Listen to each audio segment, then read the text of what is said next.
പ്രശ്നം high heels ആണ്. ദീപികയുടെ high heels. ഗർഭിണിയായ അവർ എന്തിന് ഹൈ ഹീൽസ് ധരിച്ചു? അതാണ് ഇവിടുത്തെ ചോദ്യം. ദീപിക ഉത്തരം നൽകേണ്ടത് അത്യാവശ്യമാണ്. ഗർഭിണിയായിരിക്കുന്ന ഒരു സ്ത്രീ എങ്ങനെ നടക്കണം, കിടക്കണം, ശ്വസിക്കണം എന്നൊക്കെ തീരുമാനിക്കുന്നത് സമൂഹമല്ലേ? അപ്പോൾ തന്നിഷ്ടത്തിന് ഓരോന്ന് കാണിച്ചാൽ ഇങ്ങനത്തെ ചോദ്യങ്ങൾ കേൾക്കേണ്ടി വരും.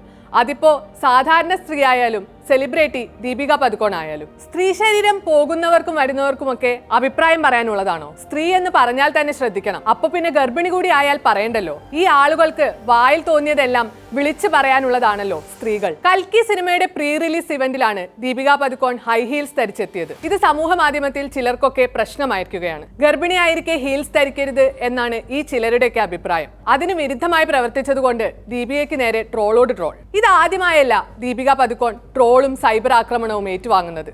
ഗർഭിണിയായെന്ന് അനൗൺസ് ചെയ്തത് തൊട്ട് തുടങ്ങിയതാണ് ഈ ആക്രമണങ്ങൾ. സെറഗസി മുതൽ ഫേക്ക് പ്രഗ്നൻസി വരെ നീളുന്നു ദീപികയ്ക്ക് നേരെ വന്ന ആക്രമണങ്ങൾ. സൂര്യന് കീഴിലുള്ള എന്തും ദീപികയ്ക്കെതിരെ പ്രശ്നമാക്കി എടുത്തിരിക്കുകയാണ് ഒരു വിഭാഗക്കാർ. അവർ തന്നെയാണ് ഇപ്പോഴും ദീപികയ്ക്ക് പിന്നാലെ കൂടിയിരിക്കുന്നത്. എന്ത് വന്നാലും സമാധാനം നൽകില്ലെന്ന് ഉറപ്പിച്ചവർ ഇന്റർനെറ്റിന്റെ മറപിടിച്ച് വായിൽ തോന്നിയത് മുഴുവൻ കമന്റ് രൂപത്തിലാക്കിയിരുന്ന ഒരു കൂട്ടം കോമാളികളാണിവർ എന്നതിൽ സംശയമില്ല. ഈ കോമാളികളെ പറഞ്ഞു മനസ്സിലാക്കാൻ ഇത്തിരി കടുപ്പമാണ്. എങ്കിലും പറയാം, ദീപിക അവർക്ക് ഇഷ്ടമുള്ളത് ധരിക്കും, ഇഷ്ടമുള്ളത് ചെയ്യും. അതൊക്കെ ചോദ്യം ചെയ്യാൻ നിങ്ങൾ ആരാണ്? സ്ത്രീ ശരീരം വരുന്നവർക്കും പോകുന്നവർക്കും അഭിപ്രായം പറയാനുള്ളതല്ല. സ്വന്തം ശരീരം എങ്ങനെ നോക്കണമെന്ന് അവനവന്റെ ഇഷ്ടമാണ്. ധരിക്കുന്ന വസ്ത്രം മുതൽ എല്ലാത്തിനും ഇങ്ങനെ അഭിപ്രായം പറയാൻ നിങ്ങൾക്കൊക്കെ ആരാണ് അധികാരം തന്നത്? ഇത് ദീപിക എന്ന സെലിബ്രിറ്റി മാത്രം നേരിടുന്ന പ്രശ്നമല്ല. പെണ്ണായി പിറന്ന എല്ലാവരും ഇത്തരം പ്രശ്നങ്ങൾ നേരിട്ടിട്ടുണ്ടാകും. സ്ത്രീകൾ എന്ന് പറഞ്ഞാൽ പൊതുവെ മറ്റുള്ളവരുടെ അഭിപ്രായങ്ങൾ ജീവിതകാലം മുഴുവൻ കേൾക്കേണ്ടതായുണ്ട്. അതൊരു ഗർഭിണിയായ സ്ത്രീ കൂടിയാണെങ്കിൽ പിന്നെ വീട്ടുകാരുടെയും മുതൽ നാട്ടുകാരുടെ വരെ അഭിപ്രായങ്ങൾ കേൾക്കേണ്ടി വരും. അതൊരു രീതിയാണ്. പലരും സ്നേഹത്തോടെ അഭിപ്രായങ്ങൾ പറയാറുണ്ട്.